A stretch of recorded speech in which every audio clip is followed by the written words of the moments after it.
today, right? We all are continuous learners. We haven't stopped learning. So when we speak about this workshop, I will start from there itself.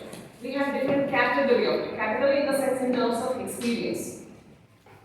In terms of experience, we have different categories. The very newly joined to very senior teachers who have put in many years of experience. Of course, experience gives you a lot of insight. In mastering the craft, in to you as a teacher out of experience.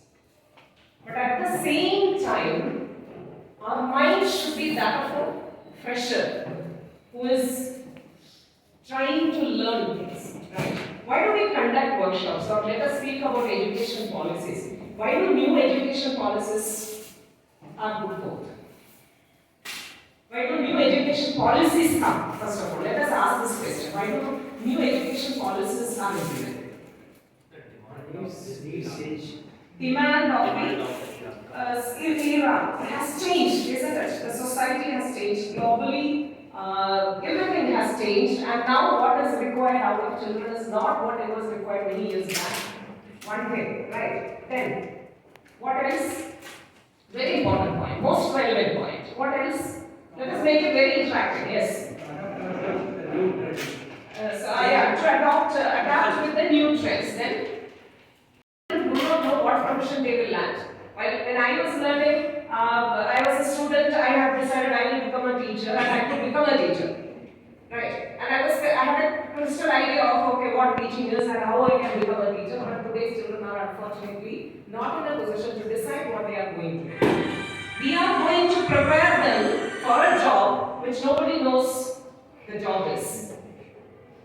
So therefore, the skills that they should develop out of your class today should enable them to do succeed in their future profession which nobody knows. That is what. That is our job, responsibility. So these education policies are also because, if you look at these policies, the old policies also have the same thing which is outlined as in the new policy. Why many of the aims are not achieved, unfortunately, because of various factors. Sometimes it may be the funding that is available for education, isn't it? And unfortunately, sometimes it is because our mental models of what teaching should be, or how students learn, is that perspective, from our perspective is sometimes wrong. Our perspective in the sense we as teachers. Right? We have decided that children learn in a certain way, but unfortunately they learn in a different way. Right?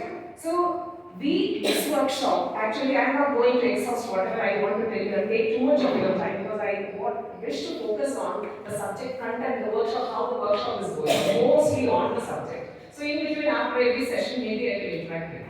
What I want from this is the most experienced teachers should be willing to share their successful practices for the youngsters. And for the youngsters, they should not be copying it exactly.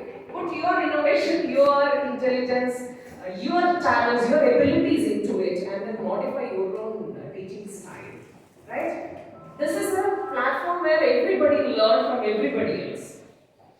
Alright? So if suppose out of our experience, if we decide that I have seen 30 years, I have taught 30 years, I have seen generations of students, I have crafted, and I have this craft, I have mastery, let us break that model first.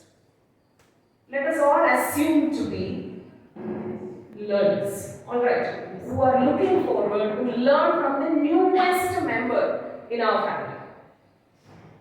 What the newest one part? Yes, very good. Sir has to, yes sir. Practical oriented. Normally concentrate more on understanding and applicability of the concepts. Yes. Where? Is it only understanding? Yeah, how?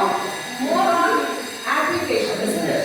More on application. Okay? So, very simply, if after you teach something, suppose the child is able to understand a question which has no connection with whatever, the concepts are based on the same thing, but a new question, a brand new question in a new situation,